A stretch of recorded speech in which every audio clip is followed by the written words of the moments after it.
Medical TV, a vida e a medicina.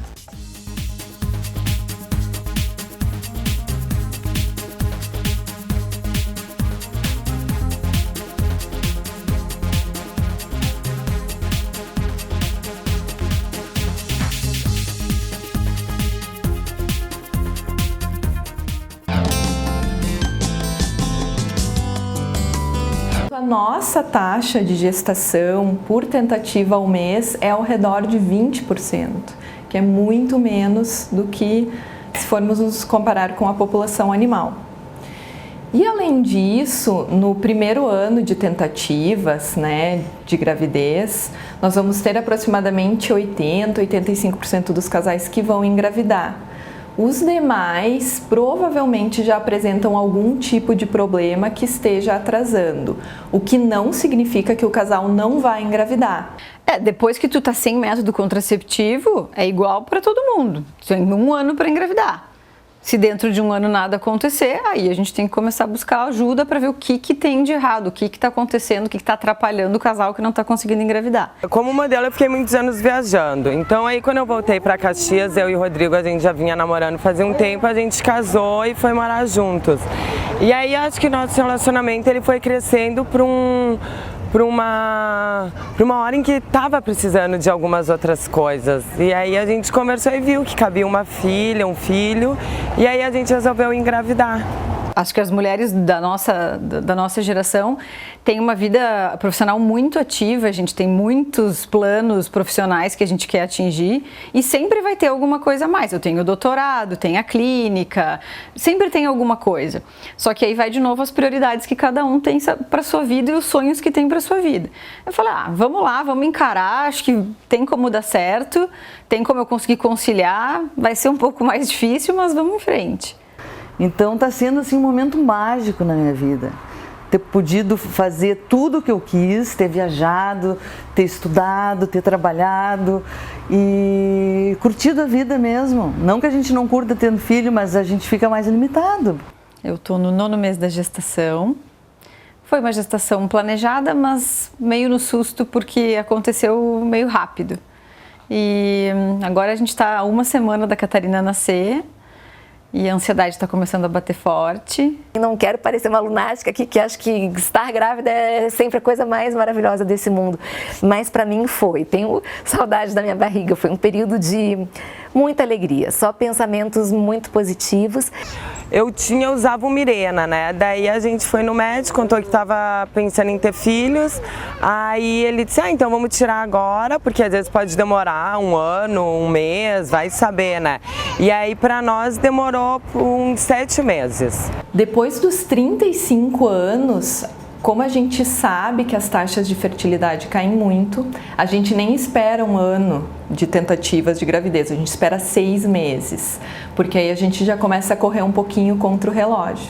Então 6 meses depois já começamos a investigar e já muitas vezes começamos com tratamento para que as taxas de gravidez não caiam mais. O tema então da fertilidade, da fertilização agora, do congelamento dos óvulos, eu acho que atualmente é uma das coisas mais revolucionárias que está acontecendo e está presente perto da gente, Porque as mulheres estão cada vez mais independentes no mercado de trabalho e está ficando cada vez mais tardio engravidar, enfim, a vida ficar estável para poder engravidar e ter um filho. Eu sempre pensava em ter filhos, mas nunca era o momento, eu tinha muitas coisas que eu pretendia fazer na vida, os meus estudos, concluir doutorado, morar no exterior, fui me voltando para outras coisas e fui pensando, não, quando eu tiver já feito todas as coisas que eu tenho vontade, eu vou estar mais preparada para ser mãe, vou deixar para depois.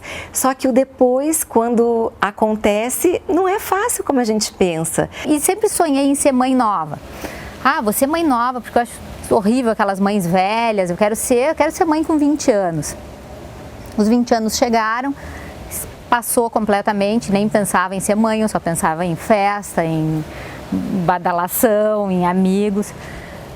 e as coisas, e a vida passa muito rápido, né? Eu tava com o DIU, aí tava na hora de tirar, daí eu falei, já tá na hora de tirar, eu já tô mais do que na idade de começar a pensar nisso, porque a gente sabe que o tempo vai passando, as coisas vão ficando mais difíceis para conseguir engravidar. Ainda mais trabalhando nesse meio, a expectativa e o nervosismo acaba sendo um pouquinho maior. Então, na hora que eu tinha que tirar, eu falei, agora vamos tirar e seja o que Deus quiser. Tava grávida, beleza, feliz, todo mundo, e fui fazer as ecos e o coração ainda não estava batendo. Daí eu tive que fazer uma curetagem, porque não se desenvolveu, né, o embrião. Em relação aos abortamentos, né, é algo absolutamente comum, né? Aproximadamente 20% das gestações terminam em aborto no primeiro trimestre. Talvez essa estatística até seja maior, porque muitas vezes nem se tem, a mulher nem tem o diagnóstico de gravidez e está abortando, isso passa despercebido, mas em princípio é ao redor de 20%. Já tinha 34 anos, né? Então o maior medo era esse, será que eu vou conseguir? Porque esperei tanto e agora não vou conseguir uma das coisas que eu mais quero. A mulher que teve um abortamento na sua próxima gestação, a chance de ter uma gestação normal é igual da população em geral, não aumenta. Isso já começa a modificar quando a mulher tem 2 ou 3 abortamentos, né? Isso é um pouquinho controverso, o conceito de aborto de repetição, depende de onde formos procurar. Alguns lugares falam 2, outros lugares falam 3, mas aí já há indicação de começar a investigar para ver o que é que pode estar acontecendo. A grande maioria das vezes é alguma anomalia genética, por isso que depois dos 35 anos, quando a chance de anomalia genética é maior, a chance de abortamento também é maior. É muito diferente estar do lado de cá, né? Eu trabalho com obstetrícia, faço muito plantão, então eu estou sempre do outro lado, vejo as pacientes e eu que auxilio elas. E agora eu estou do lado de cá. É muito mais complicado, muito mais difícil. Mas acho que a minha gravidez foi super tranquila, eu trabalhei até semana passada. Valentina tem quase 11 anos, já vai fazer mês que vem, em junho ela faz 11. Tem a Catarina, que a Catarina tem 5. A Catarina eu tive com quase 40. Eu me imagino tendo uma família maior, assim, pelo menos com 2 filhos. E aí, de novo, entra a questão da idade. Então, eu não vou poder ficar esperando 5 anos de diferença entre cada um dos filhos. Vai ter que ser uma coisa meio rapidinha. Então, talvez um mito que exista, né, entre a população ainda é que a paciente, se teve um filho jovem, não vai ter nenhuma dificuldade depois dos 35 anos. Isso não é verdade, né? É claro que o fato de em algum momento ter tido um filho significa que naquele momento tudo funcionou. Mas existem doenças que podem se desenvolver ao longo do tempo, né, como infecções, a própria endometriose, que é super comum dentro da população infértil e que o pico de incidência é entre 25 e 35, ela pode não ter antes dos 25 e desenvolver depois. Isso pode acabar atrapalhando bastante para engravidar. Então, fora o fato que depois dos 35 anos, independente de ter filhos ou não, a qualidade dos óvulos vai diminuir. Eu engravidei da Valentina, tive a Valentina e a minha ideia era ter meio logo outro. No fim, as coisas na vida vão mudando. Nós nos mudamos para cá, a gente tinha a casa inteira para pagar, mudei de emprego, virei representante, então era muita mudança na vida. E eu tinha medo de começar de novo naquele momento e não consegui dar conta de tanta mudança. Daí fui deixando e daí tu vai deixando e tinha medo de não conseguir ficar grávida. Já sou mãe de uma guria de 14 anos. A gente tem mitos hoje em dia, né? Que tu já foi mãe, você não precisa se preocupar depois dos 30 e poucos. Querer ter um filho normal, de formas naturais, aos 40 anos que pode ter uma possibilidade de algum problema genético, como síndrome de Down, alguma doença degenerativa, né? Em relação ao PGD ou PGS, né, que é diagnóstico ou screening pré-implantacional do embrião, nós trabalhamos com um laboratório que possui essa tecnologia, né, de biopsiar o embrião e avaliar se ele é geneticamente normal, se ele possui todos os cromossomos. Porque uma das maiores causas de falha de implantação na fertilização, principalmente em mulheres mais velhas, é a aneuploidia. É falta de um cromossomo, excesso de cromossomo, que essa ferramenta diagnóstica nos possibilita avaliar se os embriões são normais ou não. Podem excluir síndrome de Down e outras trissomias que são mais comuns e aquelas que são mais raras e que são incompatíveis com a vida. Por uma sorte, eu tenho uma boa reserva ovariana. Esse é o fator número 1 para se avaliar se vale a pena uma fertilização in vitro ou não. E aí, quando se dá essa fertilização, o material todo vai para esse exame PGD, todo o material. E é ali que se vê se tem algum óvulo saudável, um embrião saudável para realizar a transferência. No meu caso, havia e foi realizada a transferência. Hoje nós fazemos o diagnóstico de qualquer embrião com praticamente todas as doenças genéticas. Se chega um casal aqui que tem uma doença na família, que se replica, a avó teve, o primo teve, a irmã teve, a mãe teve. Por exemplo, até câncer de mama. Você sabe que existem genes que predispõem à doença da mama. Por exemplo, é o BRCA1 e BRCA2. Se chega aqui uma mulher que teve a mãe com câncer, as irmãs com câncer, a tia materna com câncer de mama, ela vai dizer assim: doutor, será que minha filha vai ter câncer de mama? Nós podemos estudar isso, separar nos embriões que estão atingidos, os embriões femininos que tenham esse gene ou não têm esse gene. Então nós conseguimos selecionar os genes saudáveis dos genes que têm potencialmente o gene para o câncer de mama. Então, aqueles casais que têm alguma história genética, né, algum gene que seja recessivo ou que seja dominante e que podem passar a doença para o filho, foi para isso que foi desenvolvido o PGD.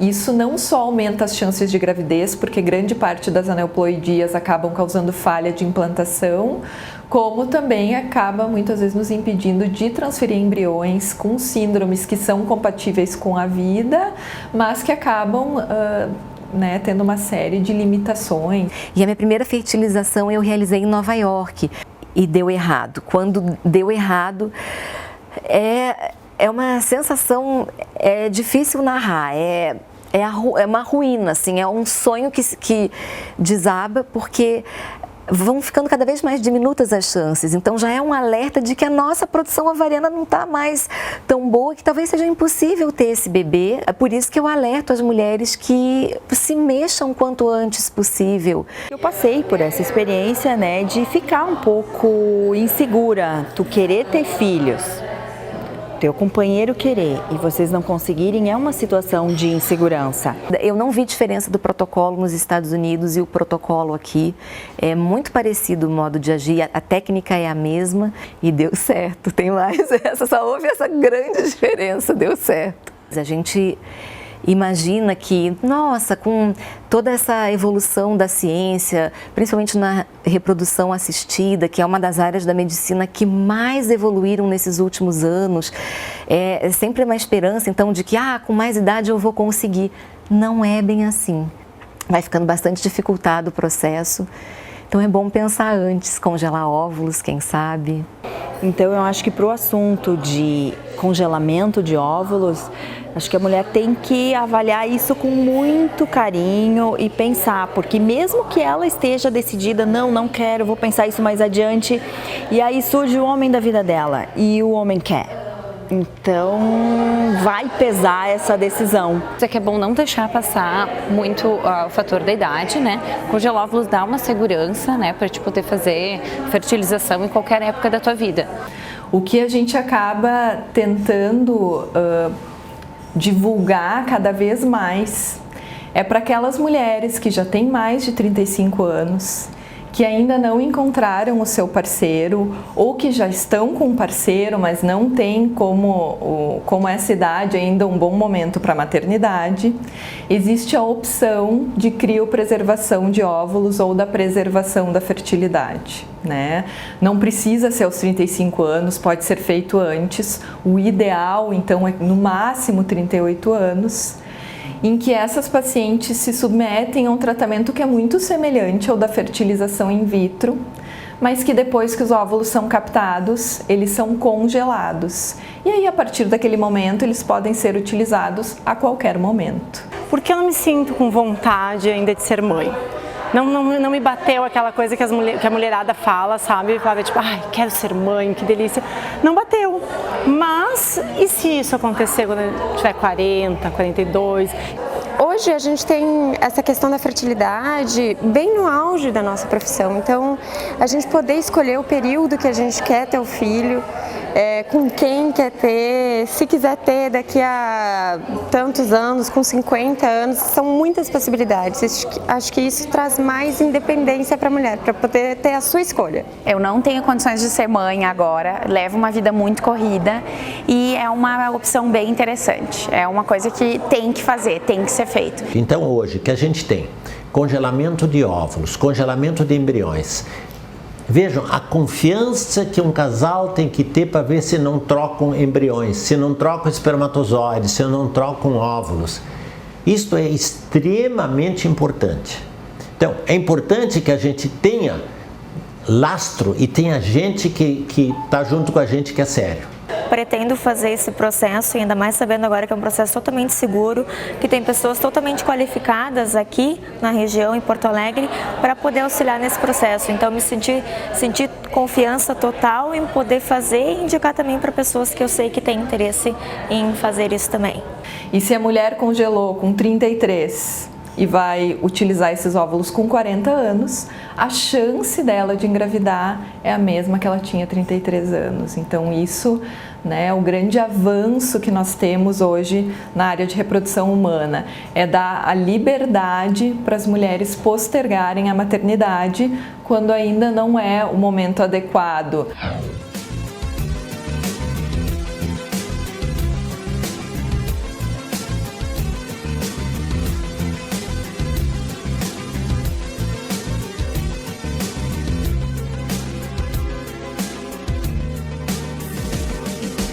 O congelamento de ovos é uma tendência mundial. As mulheres hoje, elas não nasceram só para ser mães, elas são mulheres independentes, elas têm uma carreira, elas têm muitos sonhos, elas têm vários objetivos na vida e um deles é ser mãe também. Só que isso está sendo protelado um pouco. Então, a nossa solução é o congelamento. E graças a Deus as tecnologias estão aí para nos permitir fazer tudo que a gente quer antes e depois ser mães e ótimas mães. Então, como eu tinha esse desejo, eu me lembro que quando eu conheci o pai do Henrico, a gente estava namorando, a gente estava saindo. E quando eu fiquei grávida, eu me lembro que eu fiquei pensando, vou contar para ele ou não vou contar para ele?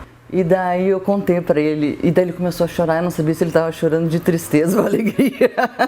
Então, acho que atualmente é bem isso. Quem engravida não é a mulher, é o casal. De novo, porque a mulher agora está no mercado de trabalho, então os dois têm uma vida muito ativa e os dois vão ter que se ajudar. Acho que isso é muito claro pra gente, assim. Yasmin e a Aurora, elas só vieram completar. Eu acho que o nosso amor, ele aumentou, a nossa cumplicidade, a nossa união. E, óbvio, às vezes tem momentos de estresse, de canseira, mas eu acho que só complementou para coisas boas, assim. Eu e o Renato nunca tínhamos tido uma briga antes de ter filho. E depois de ter filho, tu começa a ter, porque o que tu começa a cobrar, sabe? Pô, tudo no meu, tudo no meu, tu tem que fazer alguma coisa também. Então a mulher ter filho é um saco, na verdade, no início, sabe? Logo que ela nasceu, eu pensava, será que eu fiz a escolha certa, sabe? Vários momentos eu pensava que, e agora? Agora pro resto da vida. Então, a escolha de cada detalhe do quarto, todo mundo acabou dando um pouco de opinião e deu ideia, quis participar. Tá todo mundo muito na expectativa e tá muito feliz, assim. E tem roupinhas minhas de quando eu era criança. A minha mãe lavou todas as roupinhas, ela organizou tudo, separou por tamanho, cores. Quando o parto aconteceu e me apresentaram a Mariana, recém-nascida, com toda uma crosta assim de uma substância que está ali junto no útero, ele vem com aquilo tudo, é bastante estranho, assim. Eu olhei para minha filha e a primeira sensação foi, ai meu Deus, será que eu vou ser capaz de amar esse serzinho? Eu acho que por isso que muita gente entra em depressão pós-parto, né? Porque tu sonha com o negócio, quando tu recebe a criança é totalmente diferente. Eu achei que ela fosse dormir o dia inteiro, sabe? Vai mamar, vai dormir. Como eram as minhas bonecas, né, na verdade, que mamavam e dormiam. E não, a criança não dormia, a criança queria ficar no colo só. Filho não é tudo de bom, né? Filho, às vezes, nossa, né? Tu tá na fila do mercado, a criança tá berrando, tá o mercado inteiro te olhando e tu fica lá com aquela cara de paisagem, né? 6 meses que o bebê senta, daí tu vai se apaixonando.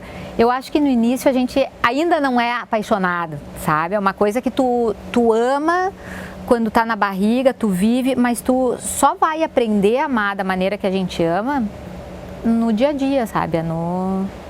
Vai intensificando, sabe, cada vez mais. Quando esse sentimento surgiu com o nascimento da minha filha, foi inacreditável para mim. Eu nunca poderia sentir, imaginar nada próximo a isso, nada perto disso, nem um tiquinho perto do que eu senti. Daí eu tirei licença do meu trabalho, 4 meses, para cuidar dele. É o que eu faço. Ser mãe dia após dia. E é a coisa mais linda que tem. Quando ela nasceu, eu lembro que eu fiquei 4 meses de licença e 1 de férias.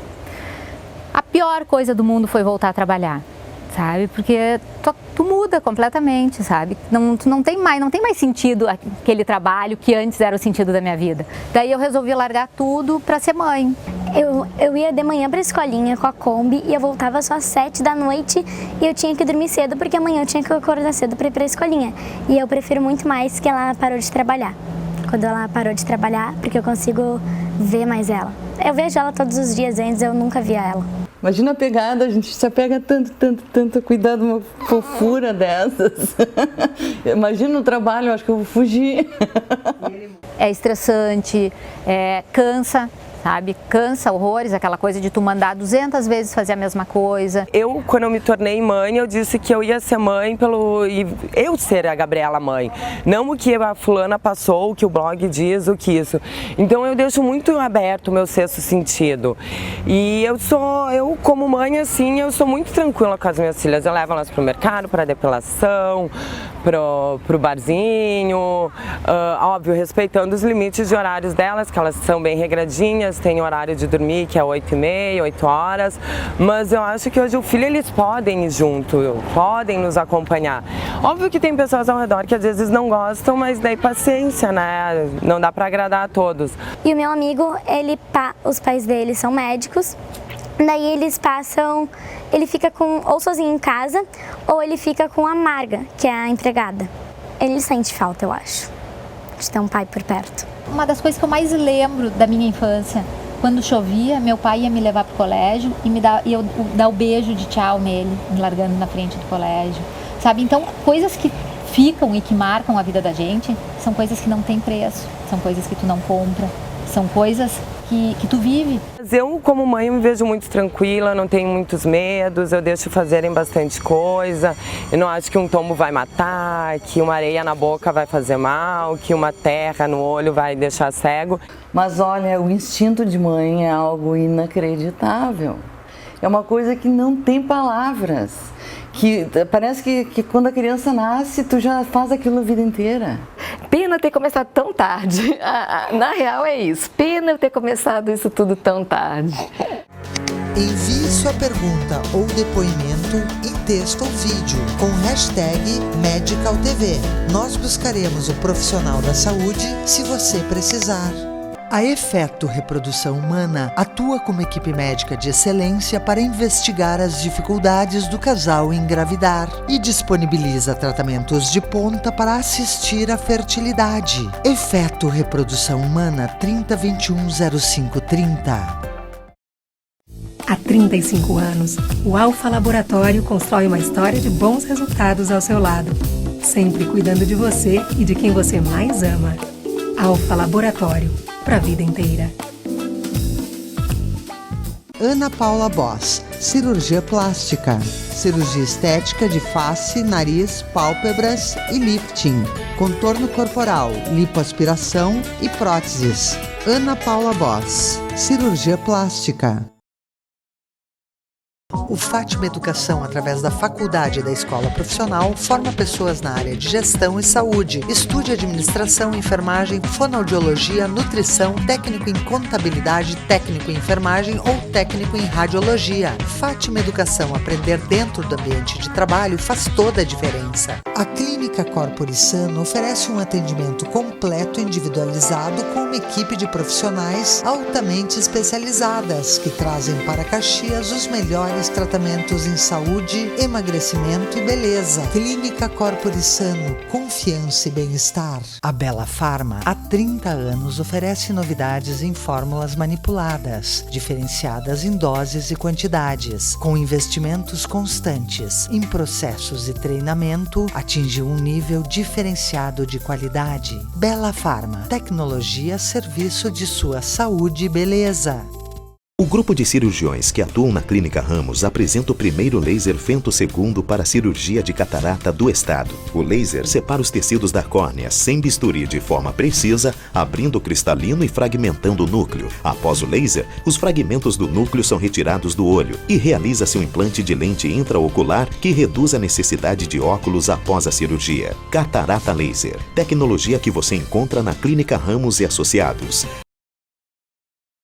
A Clínica Médica Corso, com mais de 35 anos de experiência médica em tratamentos faciais e corporais, traz para você um arsenal tecnológico conectado com o que há de melhor no mundo em ambiente informatizado e moderno. Clínica Médica Corso, agende uma avaliação.